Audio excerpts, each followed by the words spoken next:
I think now you see people travelling and getting on an aeroplane, it's a far cry from where it was. I think there was this real beauty and glamour in travel in the 50s, and people would be wearing suits and ties and dresses and things like that. And there were all these beautiful leather details within a first-class lounge, within a jet, padded, upholstered sides. And you just don't get that anymore. It's Ugg boots and pyjama pants on a flight, and I think being able to create a store that really brings that idea and glamour and romance of travel is really important, and something that you don't get from a lot of retail stores.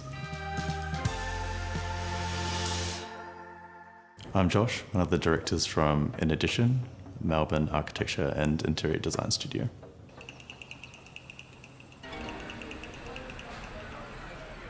The site's located within the James Street precinct in Fortitude Valley in Brisbane.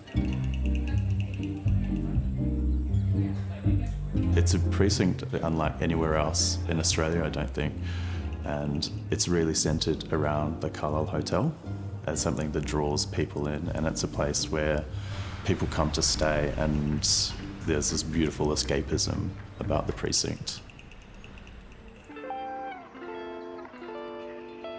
My name's Anna and I'm a co-director at In Addition. The client's brief really looked at how we can create, or how customer can experience Ćalić. It's just such an incredible, playful brand where design is really at the forefront. They're always about innovation, doing something different and creating a really new experience to what buying luggage can be like.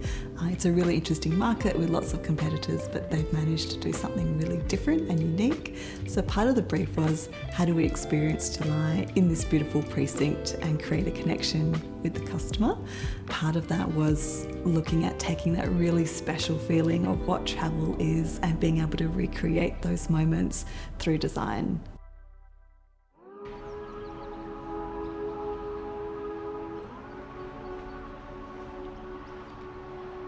When we were thinking about the spatial planning of the store, we really wanted to create elements that surprised and delighted.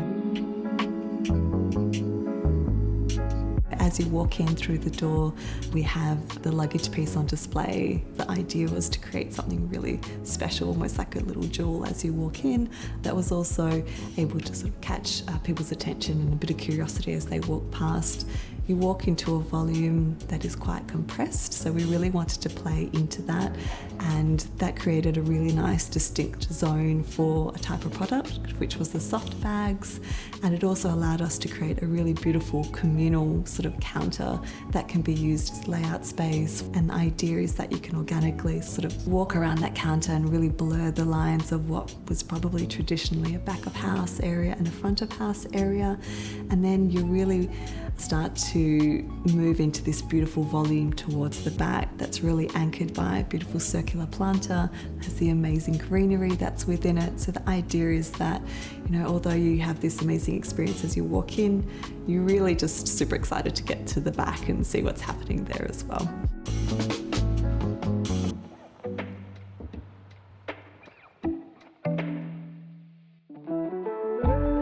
I think looking at some of those Palm Springs 50s materials, and I guess influenced by other photography of Slim Aarons as well, it was really about creating that nostalgia and leaning into that. So we've got a lot of really warm timber textures through here.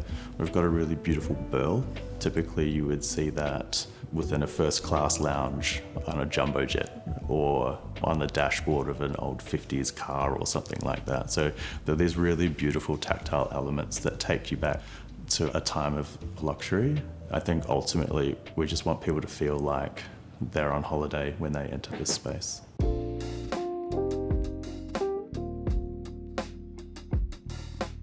I think this project can be a really wonderful exemplar of how we can showcase a brand and be able to be commercially viable, to be able to sell product, but also create an everlasting memory and experience for the customer. I think what we've been able to achieve here is that, there's some prime real estate that we've given to creating this incredible planter in this feature where, typically you might try and get as much product as possible because we think that that's what the consumer wants, to see as much product. But I think being able to design a space that is more about the negative space of what's happening around the product and how those two come together is the future of retail design and looking at things a little bit differently.